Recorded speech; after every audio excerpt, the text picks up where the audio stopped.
Grand format aujourd'hui consacré au don du sang. Nous sommes avec Christelle Claudel, vous êtes la directrice collecte et production de l'EFS Grand Est. Alors, les réserves sont-elles si basses à cause du Covid ? Effectivement, on a connu une sortie d'épidémie de Covid après le confinement qui était difficile parce que les donneurs étaient moins au rendez-vous, parce qu'un certain nombre des collectes où nous avons l'habitude de nous rendre, c'est-à-dire les établissements scolaires et les entreprises, eh bien, malheureusement ne pouvaient plus nous accueillir. Et eh bien, tout ceci nous a amené à une situation où, en effet, les réserves ont été au plus bas niveau, tel qu'elles ne l'avaient jamais connu en 10 ans, puisque au niveau national, il n'y avait plus que 82 000 poches en stock, sachant que normalement, pour être dans une situation confortable, il faudrait en avoir 100 000 à peu près. Alors j'ai vu qu'à peine 4% des Français donnent leur sang, c'est faible quand même. Alors, 4% des Français donnent leur sang, mais on sait que quand on fait différents sondages, plus de 90% sont favorables au don du sang. Et ça, c'est vu, parce que pendant le confinement, lorsque les gens avaient le temps de venir donner, finalement, puisque le don, bien sûr, était autorisé, eh bien, ils sont venus très nombreux. Donc aujourd'hui, j'ai envie de dire, vous êtes venus pendant le confinement, pensez à nous, revenez. On a vraiment besoin de vous aujourd'hui, les malades ont besoin de vous. C'est des jeunes, essentiellement, que vous avez besoin ? On a besoin, je dirais, de toute personne en bonne santé qui veut venir donner. On a beaucoup de jeunes qui viennent donner, c'est vrai. La tranche d'âge des 18-25 ans est une tranche très importante au niveau de la population. Mais toute personne âgée de 18 à 65 ans qui veut venir donner son sang est la bienvenue. Expliquez-nous les différences entre le don du sang, de plaquettes et de plasma.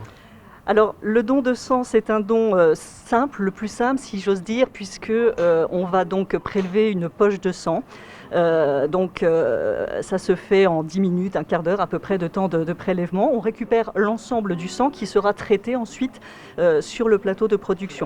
Lorsque vous donnez du plasma ou des plaquettes, on va extraire une partie simplement de ce qui nous intéresse. Donc le plasma, c'est la partie liquide du sang, ou bien les plaquettes, ce sont les petites cellules qui servent à coaguler le sang. Et à ce moment-là, ce sont des dons plus longs, puisqu'il y a cette fonction de tri qui s'effectue en même temps que le prélèvement. Pour le plasma, il faut compter 1 heure de prélèvement, et pour les plaquettes, à peu près 1h30. Voilà, on a une jeune femme qui donne son sang depuis tout à l'heure. On peut savoir, vous pouvez me dire ce qu'elle fait ? Alors, en l'occurrence, cette jeune femme donne son plasma. D'accord, ok. Voilà, donc ça, c'est un don de plasma que mademoiselle effectue aujourd'hui. Donc le plasma reste également un don de toute façon très important, puisqu'avec le plasma, on peut fabriquer de nombreux médicaments qui servent à soigner des maladies pour lesquelles les besoins les médicaments sont en augmentation, comme les immunoglobulines. Donc ce don est essentiel également. Mais aujourd'hui, il est vrai que l'alerte porte vraiment sur le don de sang total. Qui peut donner son sang aujourd'hui ? C'est quoi les conditions ? Toute personne en bonne santé peut se présenter pour un don du sang. Il y aura un entretien pré-don qui permettra de vérifier son éligibilité.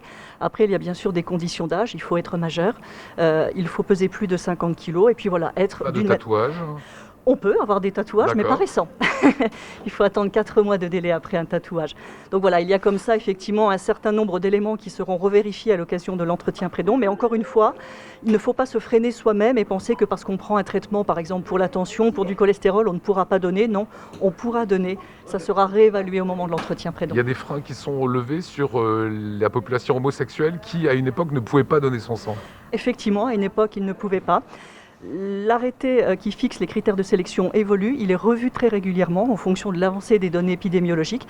Donc aujourd'hui, les hommes ayant des relations avec d'autres hommes peuvent donner leur sang, mais ils doivent attendre donc un délai de monopartenariat avant de pouvoir se présenter au don. Et puis ils peuvent aussi donner leur plasma sécurisé sous les mêmes conditions qu'une population hétérosexuelle. Dernière question, nous sommes aujourd'hui à l'établissement français du sang. Oui. Tous ces gens qui donnent le sang ici en Alsace, ça reste sur la proximité sur ce territoire ou ça peut aller sauver des vies partout en France ? Alors ici, donc, nous sommes en effet en Alsace. L'ensemble des poches qui sont récoltées sur ce secteur partent sur notre plateau technique. Ensuite, effectivement, ces poches vont servir dans les établissements de soins de la région Grand Est d'une manière générale. Mais l'établissement français du sang Grand Est, c'est un établissement qui vient aussi en aide à des régions qui historiquement ont des difficultés à assumer leurs propres besoins. Donc il peut y avoir des envois vers Île-de-France et vers les DOM également.